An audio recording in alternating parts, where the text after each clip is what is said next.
श्री हरिहर ओम श्री सांब सदाशिव नमस्तु शुभम भवतु। सर्वांना माझा प्रेमपूर्व नमस्कार।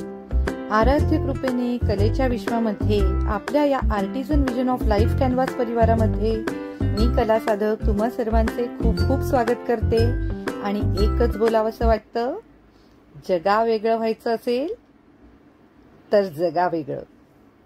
आज मी एक नवीन रंग घेऊन आले आहे, तो म्हणजे श्रावणाच्या सरींनी पसरलेला हिरवागार रंग आणि या श्रावणात ऊन पावसांच्या सरींमध्ये भिजणाऱ्या अलौकिक भक्तीचा रंग। आज तारीख आहे 25 आणि वार आहे शुक्रवार, म्हणजेच श्रावणाचा पहिला शुक्रवार। आता मी आधीच्या ब्लॉगमध्ये म्हटलं होतं पहा की आषाढ अमावस्येला त्याच दिवशी म्हणजे गुरुपुष्यामृतही होतं आणि त्यानिमित्तानं आपण काहीतरी सोनं चांदी खरेदी करू शकतो। सोनं चांदी तर नाही, पण मी ही ही गॅस शेगडी खरेदी केली आहे। आता आज पहिला श्रावणी शुक्रवार असल्यामुळं आजपासून आपण ज्योतीची प्रतिमा असलेला कागद लावतो आणि आजपासूनच आपण आपल्या मुलांच्या दीर्घायुष्यासाठी, त्यांच्या निरोगी आयुष्यासाठी, सुख समृद्धीसाठी आपण प्रार्थना करतो आणि जरा जिवंतिकेची पूजा करतो। आणि यासाठी आपण आता त्याची तयारी तर व्हायलाच हवी। त्यामुळे आता नवीन गॅस आणला आहे, त्यामुळे मुलांसाठी आज काहीतरी वेगळं बनवणं अगदी अपरिहार्य आहे असं म्हणायला हरकत नाही। आता हे पहा, मी तेवढ्यांसाठी इथे पहिल्यांदा आपण कोणती वस्तू आणली तर पूजा करून घेतो, त्यामुळे शेगडीची अशी हळदी कुंकू गुलाल अक्षदा वाहून पूजा करून घेतलेली आहे। आणि आता हे पहा, मी इथे गॅस लावून घेतलेत, म्हणजे अग्नीला आवाहन केलंय, अन्नपूर्णेला आवाहन केलंय की तुम्ही या आणि आमच्या इथे धनधान्याची रास भरू द्या। आता इथे मी मुलांसाठी छान खीर करते आहे। शुक्रवार पण आहे, माता लक्ष्मीला खिरेचा नैवेद्य दाखवता येईल। शुक्रवार श्रावणी शुक्रवार असल्यामुळे तोही नैवेद्य होईल। आणि मुलांना तर आमच्या इथे खीर आवडतेच, म्हणजे मुलांना म्हणण्यापेक्षा आम्हाला सगळ्यांनाच, मला तरी फार आवडते, मला गोड फार आवडतं।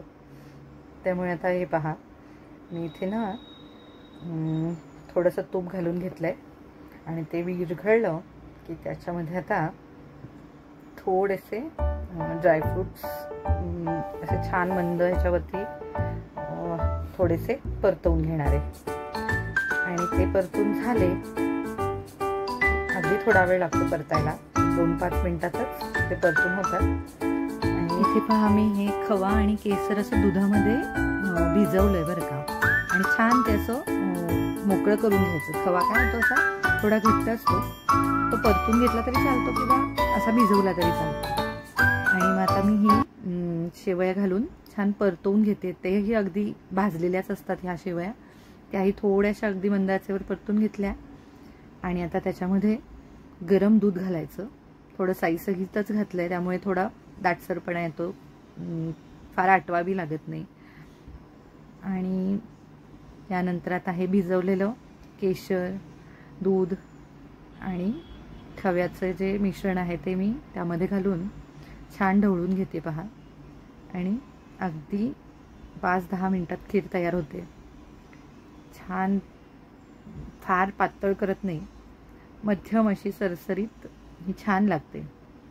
फार घट्टही नाही आणि फार पातळही करायची नाही, त्यामुळे ना त्याला एक व्यवस्थित असं काय म्हणू आपण, एक टेक्स्चर छान असं यायला हवं, फार पातळ फार घट्ट असं नसावं।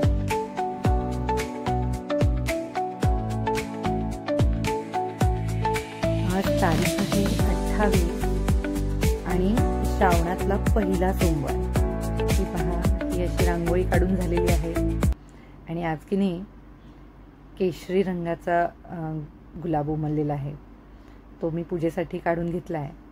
आणि इथे त्या दिवशी आषाढ अमावस्येच्या दिवशी मी ही घागर अशी छान फुलांनी अशी सजवून ठेवली होती. आज पुन्हा मी ती इथे वापरणार आहे पूजेच्या इथे. शोभेसाठी तीच फुलं वापरायला काहीच हरकत नाही बरं का, जर चांगली असतील तर. आणि काही फुलं लवकर कोमेजतात, सदाफुली, जास्वंद. पण काही फुलं 5-6 दिवस, 1-7 दिवस छान राहतात आणि ती शोभेसाठी वापरायला काहीच हरकत नाही आहे. आणि आज आता श्रावणी सोमवारची पूजा करताना मी इथे पाहते पूजेच्या जवळ ठेवलं आहे. आणि आता मी श्रावणी सोमवारची पूजा करायला सुरुवात करते आहे. आणि पूजेची सुरुवात अगदी नेहमीप्रमाणे सर्वांना माहिती आहे, दिवा लावायचा. दिवा लावताना खाली तांदूळ ठेवून त्यावर दिवा लावून त्याला फूल वगैरे वाहून घ्यायचं, नमस्कार करायचा. अग्नी, सूर्य त्यांना आवाहन करायचं, त्यांना आपल्या पूजेचं साक्षी करायचं. आणि हो, अजून एक महत्त्वाचं म्हणजे ना, पूजा चालू करताना संकल्प करणं फार आवश्यक असतं. आता इथे ते कट झालंय, पण संकल्प करून घेणं, आचमन करणं आणि मग पूजेला सुरुवात करणं हे फार महत्त्वाचं आहे. कोणत्याही पूजेची सुरुवात आणि सांगता ही व्यवस्थित व्हायलाच हवी. सांगतेचं मी नंतर सांगेलच, पण हे नक्की करायचं, आचमन करायचं, संकल्प करायचा की आपल्या मनातील जे काही आहे ते देवाजवळ सांगायचं, मी कशासाठी ही पूजा करते आहे. आणि मग संकल्प करून कोणत्याही पूजेला सुरुवात करायची. आता इथे बघा, मी पहिल्यांदा शुद्ध पाण्याने अंघोळ घातली. त्यानंतर पुन्हा पंचामृताने स्नान करून त्याच्यावर आता पुन्हा जलधारा महादेवांना फार आवडते बरं का, ती त्याच्यावर आता चालू ठेवून मी तिथे नामस्मरण करत होते महादेवांचं. पंचाक्षरी जो त्यांचा मंत्र आहे, ओम नमः शिवाय, तो सतत चालू ठेवायचा आपल्या पूजेच्या वेळी. आणि आता हे मी बाजूला काढून घेते सगळं, पिंड आणि हा टाक आहे महादेवांचा. आणि हे सगळं बाजूला काढून घेऊन आता हे पूजा मांडण्याची तयारी करून घ्यायची आहे. पहा, आता हे मी काढून घेतलं आणि आता मी इथे पूजा मांडते. आणि यामध्ये की नाही माझ्याकडे वाळू आहे. ही वाळू मी माझे ना ज्योतिर्लिंगाचे दर्शन अजूनही चालू आहे खरं तर. आणि मी जिथे जिथे गेली आहे ना, तिथली मी माती किंवा वाळू असं मी आणते आणि ती एकत्रित करून ही अशी मी माझ्याजवळ ठेवली आहे. आणि कोणत्याही महादेवांच्या पूजेसाठी जेव्हा पिंड करायची असेल ना, तेव्हा मी हीच वाळू वापरते. थोडंसं त्यावरती गंगाजल शिंपडायचं आणि मग तेही मी आता जिथे जिथे गेली आहे, हरिद्वार म्हणा किंवा अशा गंगेच्या इथून जिथून मी गंगा आणली आहे तीच गंगा, आणि मग त्यानेच ती वाळूवरती थोडंसं शिंपडून घेऊन त्याच वाळूची पिंड करून घेते. आणि मी केदारनाथाला गेले होते ना, तिकडूनच मी शिवलिंग आणलेलं आहे, तर ते मी रोजच्या पूजेसाठी वापरते. आणि जे आधीचं होतं, आता पहा काही आता मी ते तसंच ठेवलं आहे, कारण जेव्हा मी अशी वाळूची पिंड बनवते ना, तेव्हा मी आधीचं जे आहे ते इथे वापरते. हे पहा असं. आणि त्याला आता केदारनाथाचा जो गुलाल असतो पहा, थोडा जांभळ्या रंगाचा, तो मी त्यांना लावून घेतला आहे. इथे एक छोटीच माळ आहे रुद्राक्षाची, ती घालून घेतली आहे. आणि ना मी असे वेगवेगळे हळदी कुंकवाचे करंडे केलेत.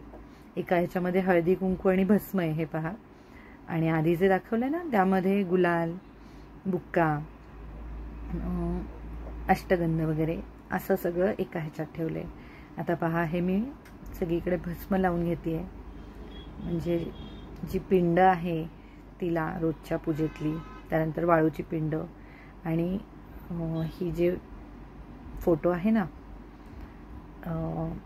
अर्धनारीनंतेश्वर, त्यालाही मी भस्म लावून हळदी कुंकू वगैरे लावून घेतलेलं आहे.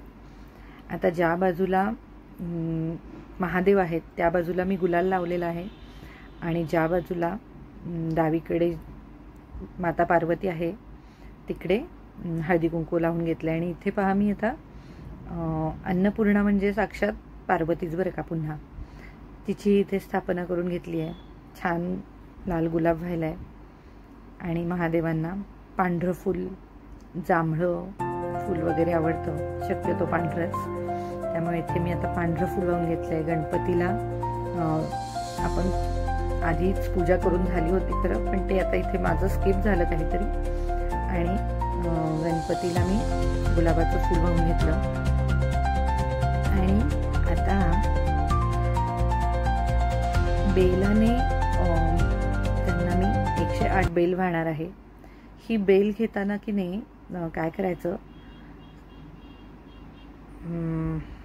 स्वच्छ अशी पाण्याने धुवून घ्यायची सगळी निवडून, की ते फाटलेलं असायला नाही पाहिजे, कुठे कापलेलं एखादं पान नसलेलं वगैरे, किंवा जास्तीचं पान असेल एखादं, मागे जास्त मोठं देठ येऊन त्याला पान जास्त येतात तर ती काढून घेऊन, आणि देठाच्या मागे जो दांड्याला असा एक गाठ असते पाठीमागे ती तोडून घेऊन असं स्वच्छ करायचे आणि धुवून घेऊन ती छान निवडून ठेवायची. आता बघा मी त्या वाळूच्या पिंडीजवळ पुन्हा फुलांनी असं थोडंसं, आता खाली आपण पांढरं वस्त्र खाली घालतो महादेवांच्या पूजेसाठी, त्यामुळे इथे जरा पांढरीच फुलं वाहिली ना तर ती दिसून येणार नाहीत बरं का. त्यामुळे आता मी इथे झेंडूची अशी ही नारंगी आणि पिवळी फुलं वाहून घेतली आहेत आणि आता मी इथे 108 बेल वाहून घेते आहे. बेल वाहताना पहा, जो पानाचा मुलायम भाग असतो ना, वरचा भाग, तो खाली करून जे टोकाचा भाग असतो तो आपल्याकडे आणि देठाचा भाग मागच्या बाजूला असं ते व्हायचं असतं बेल. आणि महादेवांचा नामस्मरण चालू ठेवायचं, त्यांची 108 नावं घ्यायची. आणि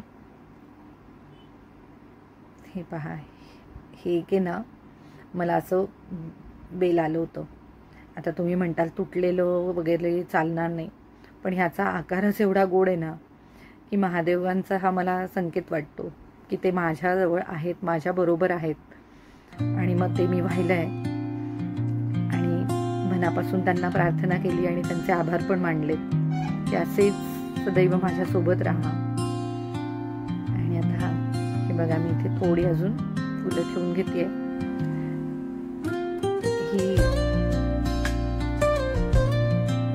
हे वेगळंच असतं फुलं आणि हे जे ठेवलं ना की तिथला वातावरण निर्मिती होते किंवा वातावरणच बदलतं. काही वेळेला आहे ना त्या वेळेत अचानक एक वेगळाच आनंद येतो. आता हे रोजचं माझं बेलाचं पान तेही मी इथे पिंडीवरती वाहून घेतलं आहे. आणि हे बघा, हे त्रिशूळही महादेवांचं इथे ठेवून घेतलं आहे. हे पहा असं. हां, आणि आता महादेवांना वस्त्र व्हायचं आहे, पण इथे ना आपण कापसाचं गेजवस्त्र जेव्हा करतो तेव्हा त्यांना पिवळ्या हळद आणि कुंकवाची जी आपण बोटं लावतो ती लावायची नाही, तिथे पांढरंच ठेवायचं. फक्त थोडा पाण्याचा हात किंवा दुधाचा हात लावून असं ते मध्ये पीळ देऊन गेजवस्त्र बनवायचं आणि ते पांढरंच गेजवस्त्र महादेवांना व्हायचं. हे पहा, आता हळदी कुंकवाचा मान पार्वतींना देऊन तिथे मी हळदी कुंकू देऊन घेतलं आहे आणि त्यांना सगळ्यात आधी आपण आता पूजा झाल्यानंतर पाणी प्यायला द्यायचं.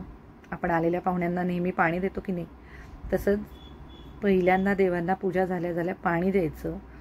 आता इथे मी छान अत्तर लावून घेते बघा.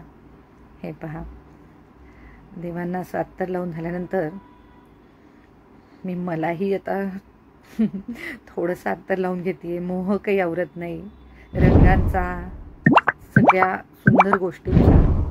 आणि हे हवंच नाही का, कारण आपण जेव्हा दुसऱ्यांना गंध देतो, सुगंध देतो, चांगल्या गोष्टी देतो त्याचा सुवास, त्याचा वास आपल्याही हातांना राहतो, तेव्हा दुसऱ्यांना देताना नेहमी चांगलंच द्यावं असं म्हणतात ना, हेच पाहते. आता इथे मी खडीसाखरेचा पहिला नैवेद्य हा जायलाच हवा, अगदी पूजा केल्या केल्या. अजूनही बरेच नैवेद्य होतीलच. आता इथे बेलफळ आणि हे पहा, हे धोत्र्याचं फळ महादेवांना वाहून घेते आणि पार्वती मातेला लाल फूल तेही वाहून घेतलं.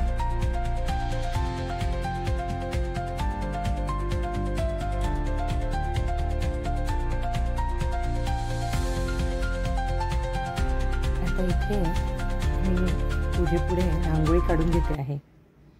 आता मी आहे ना पहिल्या ब्लॉगमध्येच म्हटले होते की रांगोळी ही सुद्धा एक कलाच आहे आणि ती काढताना की नाही आपण काही विचार करत असतो, काही दिवसांना महत्त्व असतं, काही सणांना महत्त्व असतं आणि तसं आपण त्या रांगोळीमध्ये उतरवतो.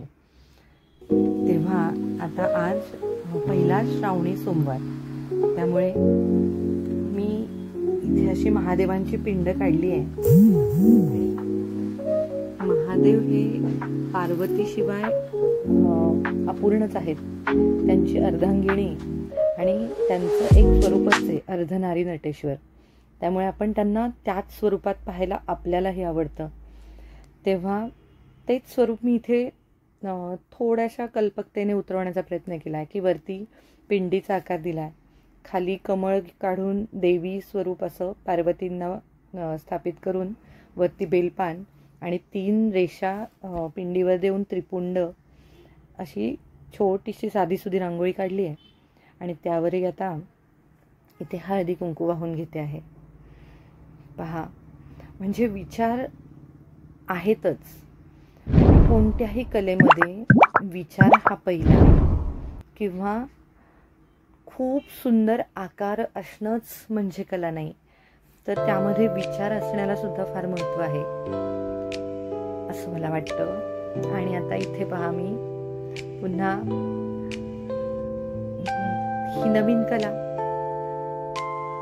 पाण्यावरतीही आपण हे असे फुलं ठेवून घेऊन थोडीशी आता हे सुशोभीकरण आजचं नवीन असं. हे पहा, ही झाडांचीच आपल्या फुलं आणि ही लाल गुलाबाची फुलं काही आपल्या इथे बागेतली नाही आहेत, झाडाची नाही आहेत ह्याचा अर्थ. आणि आता इथे देवाला धूप, दीप, अगरबत्ती असं साग्र संगीत सगळं करून पहा अशा उदबत्ती लावून घेते. आणि आता आरती करण्यासाठी इथे कापूर लावलेला आहे आणि इथे मी आरती करून घेतलेली आहे. पहिल्यांदा गणपतीची, त्यानंतर शिवांची आरती. आता इथे सगळं मी सांगू नाही शकत कारण खूप मोठी ब्लॉग होतो, त्यामुळे मी आता आणि त्यांनाही आरती देऊन मी स्वतः घेतली आहे आणि घरातल्यांनाही आता दिली आहे. आणि आता हा प्रदोष काळ सुरू झाला आहे बरं का. मी संध्याकाळी प्रदोष काळामध्ये आपण शिवलीलामृत वाचन करावं असं म्हणतात, त्यामुळे आता मी इथे शिवलीलामृत वाचायला घेतलेलं आहे. हे पहा, आणि इथे मी आज पहिले 2 अध्याय मी वाचणार आहे.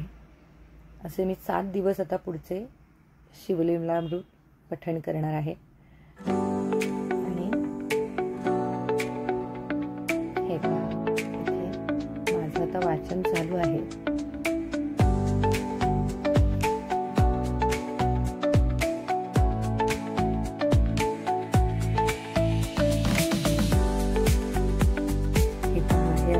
वाचन झाल्यानंतर ही अशी पूर्ण पूजा मी तुम्हाला दाखवते आहे.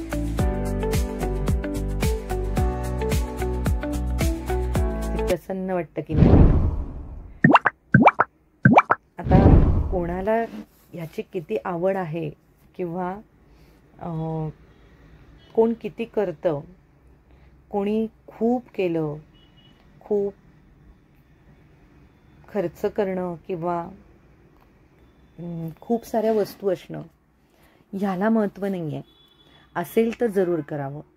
कारण पहा, आता फुलं जर का शोभेची वस्तू म्हणून आपण वापरतो किंवा अगदी काही फार गरजेची गोष्ट नाही आहे, पण हीच जर एखादी भाजी असती तर आपण खाल्लीच असते ना कधीतरी, एखाद वेळी की नाही बाबा मला आवडते आणि मग आज ती महाग जरी असली तरी नाही, आज आपण आणूच यात आणि खाऊयात.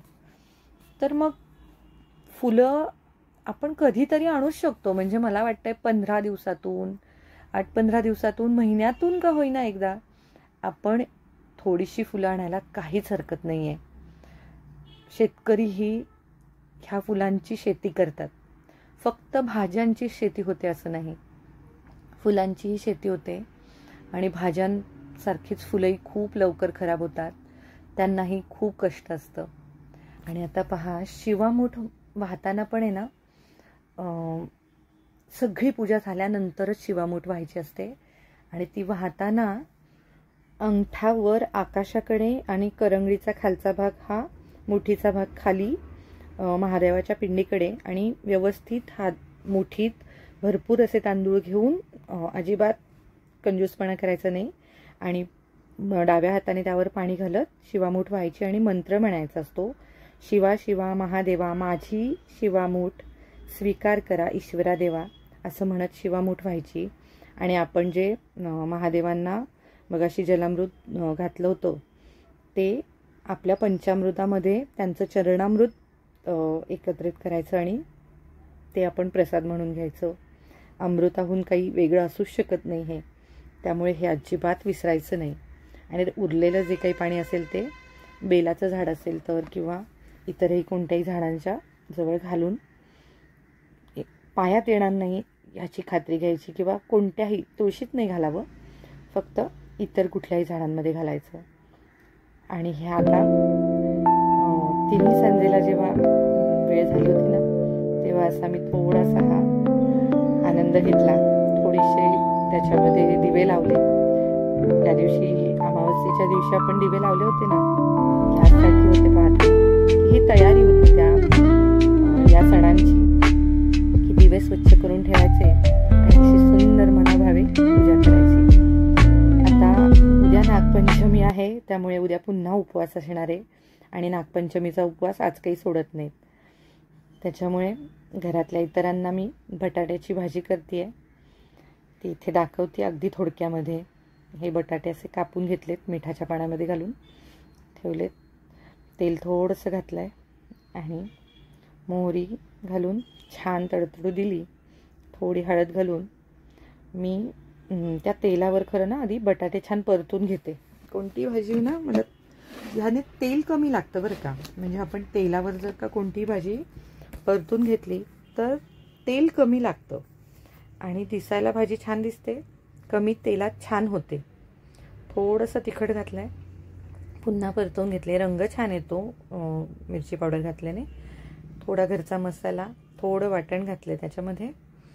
आणि आता हे गरम पाणी त्यामध्ये घालणार आणि थोडा दाण्याचा कूट घालून हे पहा. आता त्यात गरमच पाणी घालायचं आणि गरम पाणी घालून त्याला आता मी कुकरमध्येच आता 2 शिट्ट्या देणार आहे, कारण आता खूप वेळ गेला आज पूजेमध्ये, त्यामुळे आता हे लवकर पटकन शिजेल. 1-2 शिट्ट्यांमध्ये व्यवस्थित हा बटाटा शिजून जाईल. त्यानंतर मी तर आज उपवासाला काही खात नाही, त्यामुळे आता अजून माझ्या मुलीलाही उपवास आहे, भावासाठी तिने धरलेला आहे. तेव्हा हे पहा, इथे तिच्यासाठी साबुदाण्याची खिचडी करून घेते आहे. ती दाण्याचा कूट जरा तिला जास्त आवडतो, त्यामुळे थोडा दाण्याचा कूट घालून छान अशी, थोडं मीठ आणि थोडीशी अशी यामध्ये साखर घालायची बरं का. हां, हे पहा, ह्याने काय होतं ना की थोडं तिखटामध्ये गोड आणि गोडामध्ये थोडंसं मीठ वगैरे असेल तर त्याला चव छान येते. ही अशी खिचडी करून झाली आहे. आणि हा आता दुसरा दिवस म्हणजे मंगळवार 29 तारीख आहे. सकाळी आंघोळ वगैरे करून झाली आहे माझी. आणि आता कालच्या पूजेची मी आधी म्हटलं ना की सुरुवात करताना आपण संकल्प करणं आणि म्हणजे त्याची उत्तर पूजा करणं, संपल्यानंतर पूजेची उत्तर पूजा करणं हे फार महत्त्वाचं असतं. तेव्हा आता इथे पहा, मी दिवे लावून घेतलेत आणि फार काही तेल घातलं नाही आहे. थोडंसं तेल घातलं आहे कारण थोड्या वेळाने मला हे परत आता काढायचं आहे. त्यामुळे थोडंसं तेलामध्ये दिवे लावून घेऊन आता इथे अगरबत्ती पण लावून घ्यायची आहे. छान त्यांना ओवाळायचं आहे आणि नमस्कार करून त्यांना क्षमायाचना करायची. काही आपल्याला काही गुरुजींसारखी पूजा करता येत नाही. काही कमी जास्त झालं तर माफ करा म्हणायचं आहे. आणि ते झाल्यानंतर देवीला हळदी कुंकू वाहून तिलाही नमस्कार करायचा आहे. आणि हे सगळं झाल्यानंतर पुन्हा अक्षदा हातात घ्यायच्या आणि पुन्हा परत या असं म्हणत त्यांना अक्षदा वाहून त्यांना नमस्कार करायचा. आणि असं उद्यापन करून मी की नाही असं तांब्या भांडं देवाजवळ रात्री रोज भरून ठेवते. म्हणजे आदल्याच दिवशी भरून ठेवते आणि दुसऱ्या दिवशी आंघोळ झाल्यानंतर जेव्हा मी देवाला नमस्कार करते ना तेव्हा ते तांब्या भांड्यांमधलं पाणी पिलेलं चांगलंही असतं आणि देवाजवळ ठेवल्याने ते सगळेच जण पिऊही शकतात. त्यामुळे ते मी पाणी थोडंसं घेते. आणि आता हाच पुन्हा नागपंचमीची पूजा करते आहे.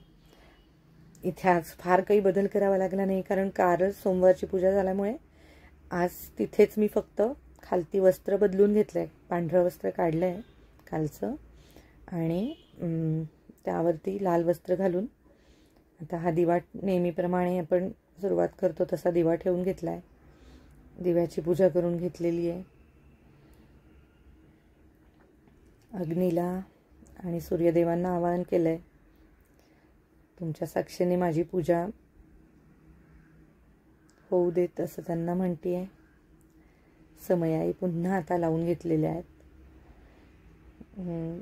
मगाशी ज्या लावल्या होत्या त्या थोड्याच वेळात विझून गेल्या आणि आता मी त्या पुन्हा थोडंसं अगदी साफ करून घेऊन तेल घालून पुन्हा लावलेल्या आहेत.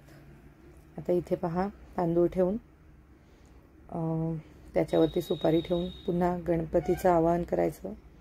कारण आपण त्यांच्या पूजेने सुरुवात करतो नेहमी तसंच. खाली एक नाणं ठेवायचं, सुपारी ठेवायची आणि नेहमीप्रमाणे आपलं त्यांना हळदी कुंकू वाहून फूल वाहून घ्यायचं.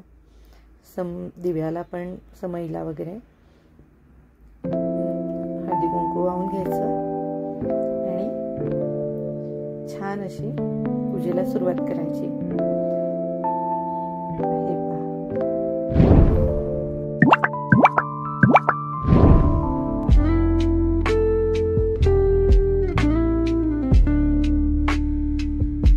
आता शुक्रवारीचा पण ज्योतीची प्रतिमा असलेला फोटो जो आहे ना त्याची पूजा केली होती.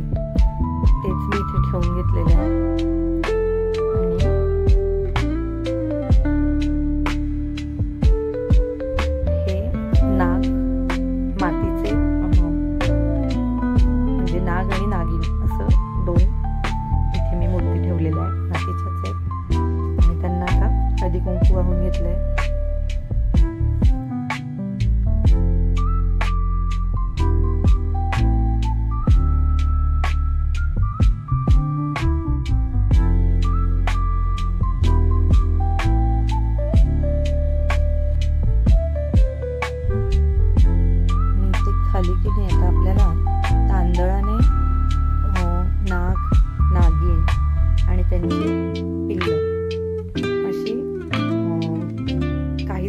काढतात, काही जण 5 काढतात.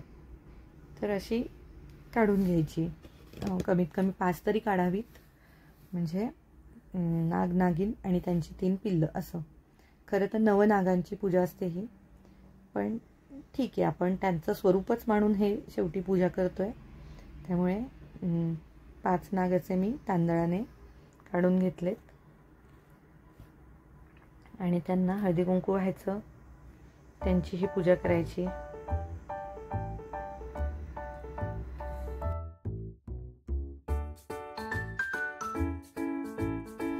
त्यांना ही फुलं वगैरे वाहून घ्यायची. अगदी साधी आपली पूजा, फार काही असं रॉकेट सायन्स नाही आहे बरं का, की असंच झालं पाहिजे, हेच केलं पाहिजे. मला असं वाटतं मनोभावे जी आपण करू ना, ती पूजा देवापर्यंत नक्की पोचते. आणि चिंतन आपलं कसं असायला पाहिजे, ह्यावर आपलं ध्यान असायला पाहिजे. कारण आपण जसं चिंतणार तसंच होणार. आणि मग ते कोणाचंही असो, आपण चिंतन या शब्दाचा अर्थच खूप मोठा आहे. आता यावर बोलायचं झालं तर फार वेळ जाईल. त्यामुळे चिंतन म्हणजे काय, आणि ते चिंतणं हा त्याच्यावरून आलेला शब्द आहे. त्याच्यामुळे आपण जसं चिंतू तसंच होणार, मग ते आपलं असो कोणाचंही असो. त्यामुळे चांगलं चिंतावं.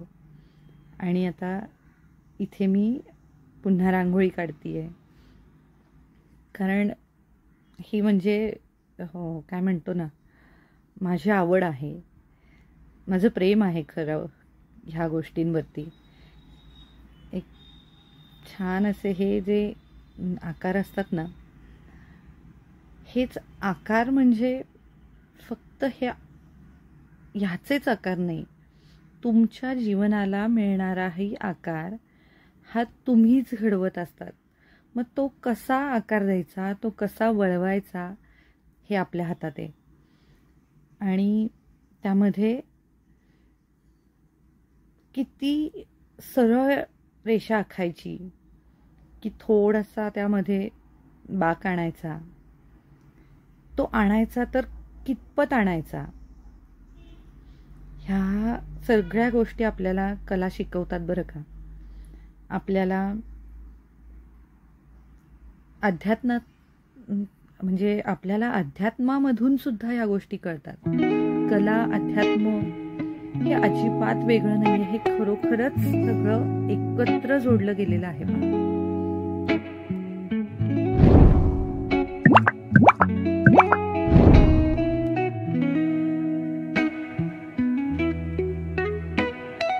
म्हणूनच मी नेहमी म्हणते की आपल्या प्रत्येक प्रथा परंपरा एखाद्या शृंखलेप्रमाणे एकमेकांमध्ये गुंफलेल्या आहेत, आणि त्या आपल्याला सांधता यायला पाहिजेत, त्या आपल्याला एकत्रित आणता यायला पाहिजेत, त्या आपल्याला समृद्ध करतात, त्या आपल्याला प्रगल्भ बनवतात, त्या आपल्याला घडवतात. कला ही फक्त कोणती तरी 65 ज्या कला आहेत आपण म्हणू ते नसून, त्या ज्या जीवन जगण्यासाठीचा उपयोग जो आहे, ही खरी कला आहे असं मला वाटतं. त्याच्यामुळे याच्याकडे पाहण्याचा दृष्टिकोन बदलला पाहिजे. कलेचा मार्ग हा अध्यात्मातूनच जातो असंही मला वाटतं.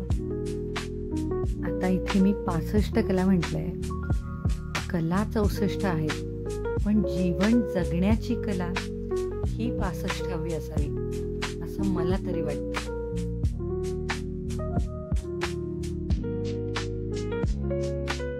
तेव्हा आता या भक्तीच्या रंगाबरोबरच, या श्रावणांच्या सरींबरोबर, या हिरव्यागार रंगांबरोबर मी आता या ब्लॉगची सांगता करते आहे.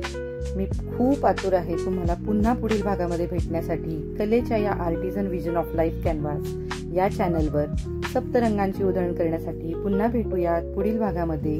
आपल्या जीवनाच्या कॅनव्हासवर प्रेमपूर्वक नवे रंग भरण्यासाठी तोपर्यंत तुमच्याही आयुष्याच्या कॅनव्हासवर आपापल्या आराध्यांची कृपादृष्टी होत राहून सुरेख रंगांची उधळण होत राहो अशी मी प्रार्थना करते.